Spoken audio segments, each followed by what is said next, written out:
विक्रमनगर के एक छोटे से गांव के एक छोटी सी झोपड़ी में रहते थे 3 भाई, आदिनाथ, शिवनाथ और प्रेमनाथ। दोनों बड़े भाई जितने धूर्त थे उतने ही वे ईर्ष्यालु भी थे, पर छोटा भाई प्रेमनाथ परिश्रमी, मेहनती और उदार था। छोटे भाई से काम करवाकर बड़े दोनों भाई आराम करके अपना दिन बिताते थे। अरे जल्दी जल्दी हाथ चलाओ, अभी तक आधी जमीन भी नहीं खुदी। ओहो, अगर जमीन तैयार नहीं होगी तो बीज कैसे बोएगा तू?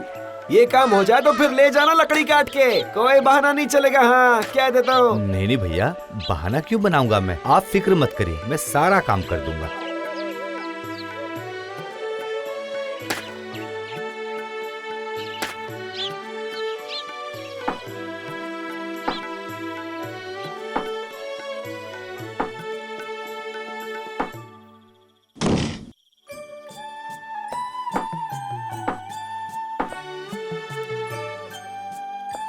सुबह से खेतों में काम करने के बाद अब जंगल में लकड़ियां काट कर अब मैं बुरी तरह से थक गया हूँ। बड़े भैया की बात को भी तो मना नहीं कर सकता हूँ ना।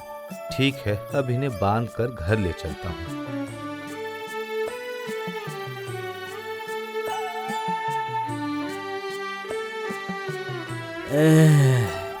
ऊपर वाले, क्या हुआ साधु बाबा? क्या आपकी तबीयत खराब है? बहुत तेज बेटा, मुझे बहुत ठंड लग रही है। अगर थोड़ी सी लकड़ियां मिल जाती तो मुझे आराम हो जाता बेटा। आप फिक्र मत करिए, मैं अभी आग जलाने की व्यवस्था कर देता हूँ।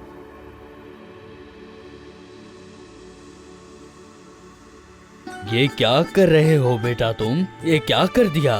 ये लकड़ियां तो तुमने बहुत ही मेहनत से काटी थी ना। आप उसकी चिंता मत करिए।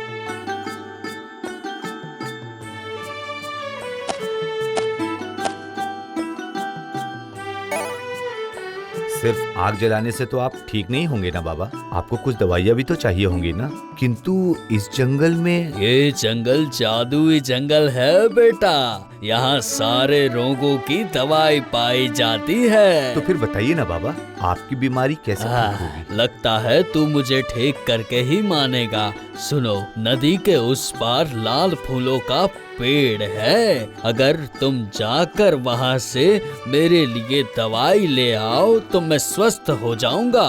मैं अभी जाता हूँ। पर इतनी ठंड में कैसे जाओगे बेटा? नदी का पानी बहुत ठंडा है। आप उसकी फिक्र मत करिए बाबा, मैं जाऊंगा और आऊंगा।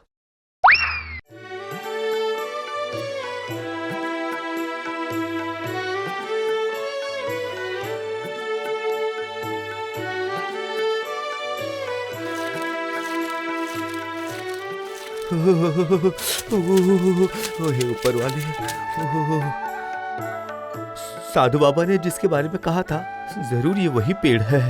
अरे वाह!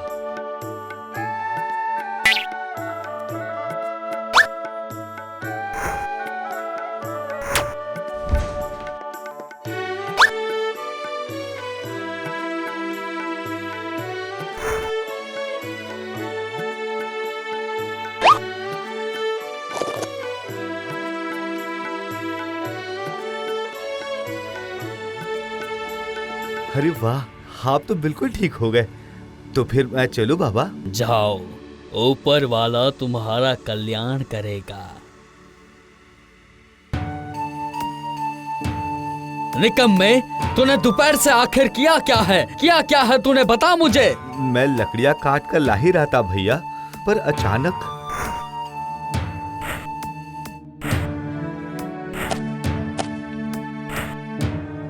अरे पर तू तो एक भी लकड़ी लेकर नहीं आया, खाना कैसे पकाएंगे हम? आप फिक्र मत करिए भैया, मैं उसका कुछ ना कुछ इंतजाम कर ही लूंगा।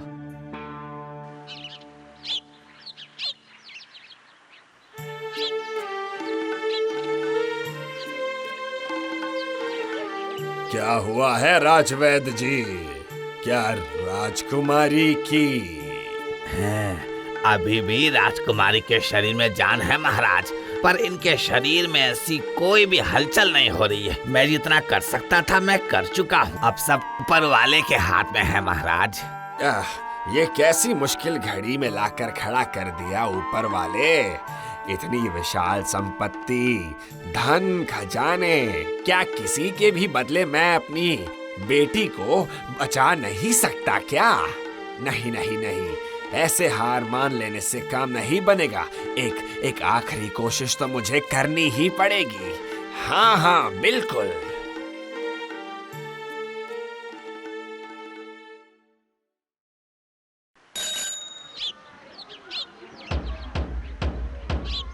सुनो सुनो सुनो, महाराज ने एक विशेष घोषणा की है। हमारी राजकुमारी चंद्रमुखी एक बहुत ही बुरे रोगों से ग्रसित है। कोई भी वैद्य हकीम उन्हें ठीक नहीं कर पाया। अगर कोई भी उसे स्वस्थ कर देता है तो महाराजा उसे आधा राज्य और राजकुमारी दोनों देंगे। मैंने जो सुना, क्या वो तूने भी सुना? सुना भी और समझा भी। क्या समझा? जितनी जल्दी हो सके हमें जंगल में उस साधु बाबा के पास जाना होगा, तभी हमारा काम बन पाएगा।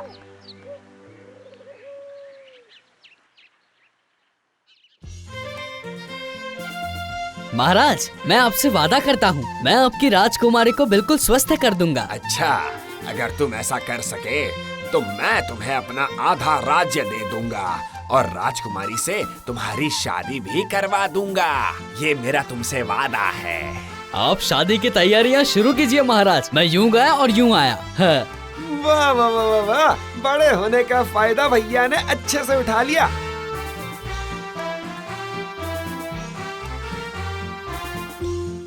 ए देख, वो रहे साधु बाबा ध्यान में बैठे हुए हैं।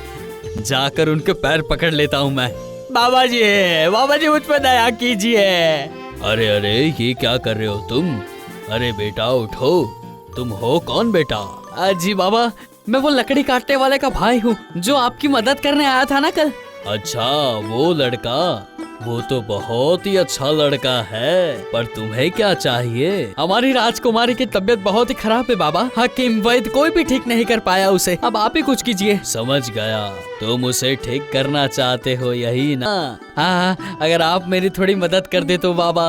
अच्छा ठीक है। इस जंगल के अंत में जो पहाड़ है उस पर एक नींबू के पेड़ है, समझ गए? उस नींबू के रस को राजकुमारी को पिलाकर वो एकदम ठीक हो जाएगी, समझ गए तुम? ठीक है बाबा, ठीक है। वहाँ तो मैं एकदम आसानी से चला जाऊंगा बाबा। लेकिन तुम एक बात ध्यान रखना, उस पेड़ के नीचे तुम जो भी मांगोगे वो तुम्हें फल के स्वरूप में प्राप्त होगा, और मात्र एक बार ही पेड़ तुम्हारी प्रार्थना सुनेगा। अच्छा बाबा, मैं चलता हूँ।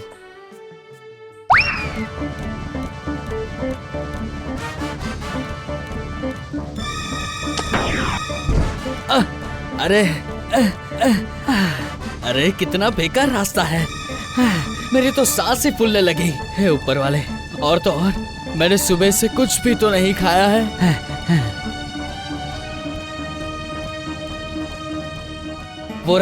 वो रहा नींबू का पेड़। अगर ये नींबू का पेड़ ना होता, सेब का होता, तो ये खा के अपनी भूख मिटा सकता था।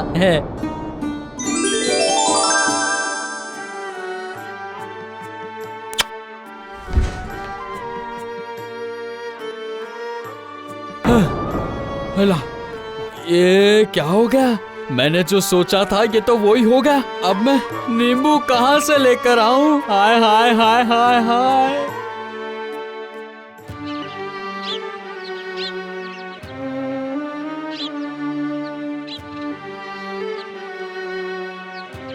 महाराज, आप मुझे एक मौका दीजिए, मैं राजकुमारी को ठीक कर दूंगा। ठीक है, तो फिर तुम कोशिश करके देखो।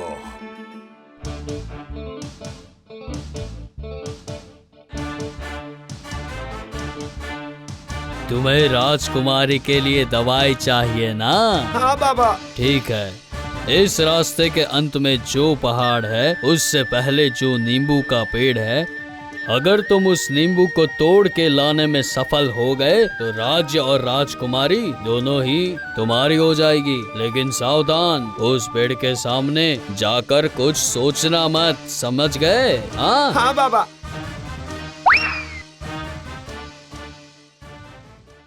भैया बिल्कुल बेवकूफ है, इसलिए नींबू लेकर लौट नहीं पाए। मैं नींबू लेकर ही लौटूंगा, पर ये रास्ता तो खत्म होने का नाम ही नहीं ले रहा और इतनी दूर है। अरे वो रहा, पहाड़ के ऊपर पेड़ दिखाई दे रहा है। बस बस बस, पहुंच ही गया मैं।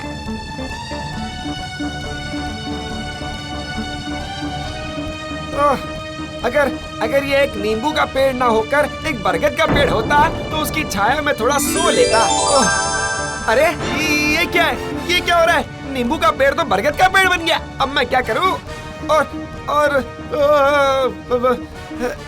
और मुझे तो बहुत जोरों की नींद आ रही है। ओह, मेरी तो आंखें भी बंद हो रही है। अरे मैं भी नहीं कर पाया मुझसे। तुम कर पाओगे युवक? क्या तुम कर पाओगे? आप मुझे आशीर्वाद दीजिए महाराज। मैं तुम्हें आशीर्वाद देता हूँ युवक, तुम सफल हो। आपका आशीर्वाद चाहिए बाबा। मेरा आशीर्वाद हर समय तुम्हारे साथ है बेटा। अब जाओ, ऊपर वाला तुम्हारा मंगल करेगा।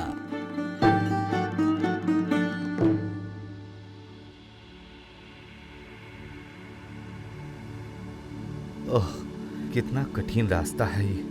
लेकिन मुझे परिश्रम की आदत है, इसलिए मैं अभी तक थका नहीं हूँ। परंतु भूख भी लग रही है, क्या करूँ? पर मुझे ये काम करना ही पड़ेगा।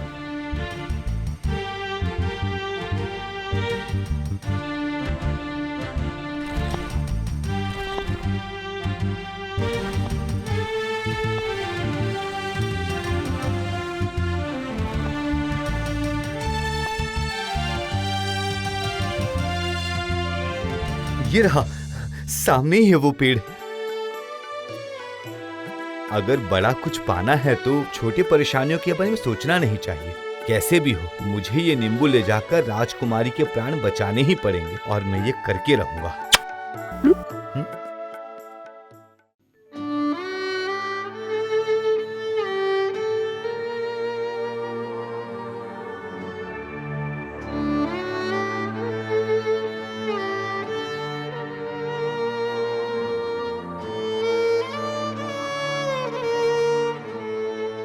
तुम्हारा बहुत बहुत धन्यवाद युवक, धन्यवाद। अरे कोई ढोल नगाड़े बजाओ, पूरे राज्य को रोशनी से सजा दो। मेरी राजकुमारी स्वस्थ हो गई है, स्वस्थ हो गई है। मैं बहुत खुश हूँ, बहुत ज्यादा खुश।